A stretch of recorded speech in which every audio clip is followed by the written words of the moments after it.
Hi guys, welcome to my channel Sudipa's কিচেনে। আজ আমি আপনাদের সামনে নিয়ে এলাম ভাপা পিঠের রেসিপি। আজ আমি আপনাদেরকে সেই রেসিপিটি বানিয়ে দেখাবো। ভিডিওটি শেষ না হওয়া পর্যন্ত আপনারা সঙ্গে থাকুন।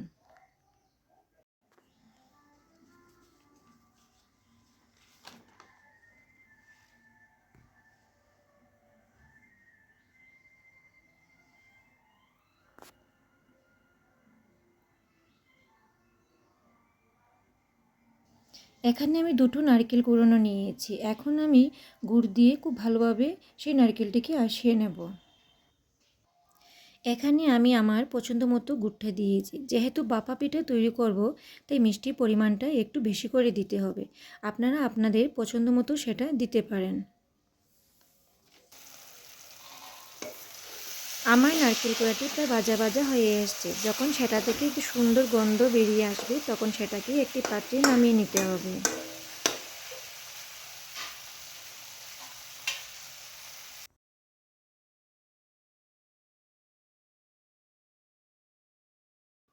আমি এখন সেটাকে একটি পাত্রে নামিয়ে নিয়েছি। এখানে আমি 2 কৌটো আতপ চাল আগের থেকেই খুব ভালোভাবে ধুয়ে 2 ঘন্টা ধরে একটি পাত্রে ভিজিয়ে রেখেছিলাম। আমার চালটি নরম হয়ে এসছে। এখন আমি চালগুলো থেকে সব জল ঝরিয়ে নেব। আমার চালগুলোর সব জল ঝরানো হয়ে গেছে। এখন আমি সেটাকে মিক্সিতে খুব ভালোভাবে গুঁড়ো করে নেব। আমি চালগুলোকে খুব ভালোভাবে গুঁড়ো করে নিয়েছি। এখন আমি চালের গুঁড়োটিকে শুকনো কুলায় খুব ভালোভাবে ভেজে তুলে নেব। আমার চালের গুঁড়োটি প্রায় ভাজা হয়ে গেছে। এখন আমি সেটাকে একটি পাত্রে নামিয়ে নেব।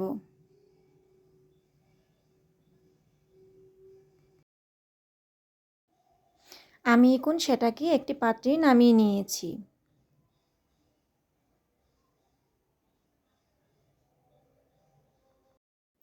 আমার চালের গুঁড়োটিকে সেদ্ধ করার জন্য কড়াইতে পরিমাণ মতো জল ও স্বাদ মতো নুনটা দিয়ে দিয়েছি।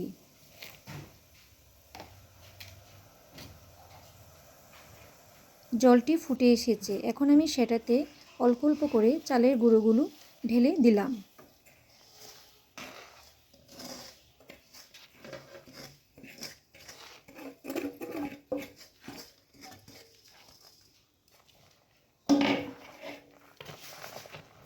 গ্যাসের ফ্লেমটাকে মিডিয়াম টু লো করে নিয়েছি। এখন আমি আস্তে আস্তে নাড়াচাড়া করে গুঁড়োটিকে পুরোপুরিভাবে সেদ্ধ করে নেব। আমার চালের গুঁড়োটি পুরোপুরিভাবে সেদ্ধ হয়ে এসেছে। এখন আমি সেটাকে অল্প কিছুক্ষণ ঠান্ডা করে খুব ভালোভাবে একটি ডো তৈরি করে নেব। আমার ডোটি তৈরি হয়ে এসছে। এখন আমি সবকটি ডোকে সমানভাবে লেচি কেটে গোল গোল আকারে বাটির মতো তৈরি করে সেটাতে ভেজে রাখা নারকেল দিয়ে বাটিটির মুখটি বন্ধ করে দিয়ে দিয়েছি। এখানে আমি সবকটি পিঠেকে একইভাবে তৈরি করে নিয়েছি। যেহেতু ভাপা পিঠে তৈরি করব, তাই এখানে আমি ছিদ্র করা একটা থালা নিয়েছি। আপনারা অবশ্যই সেরকম একটা পাত্র নিয়ে নেবেন। এখানে চুলোতে আমি বেশ কিছুটা পরিমাণ জল বসিয়ে দিয়েছি। জলটি ফুটে এসেছে।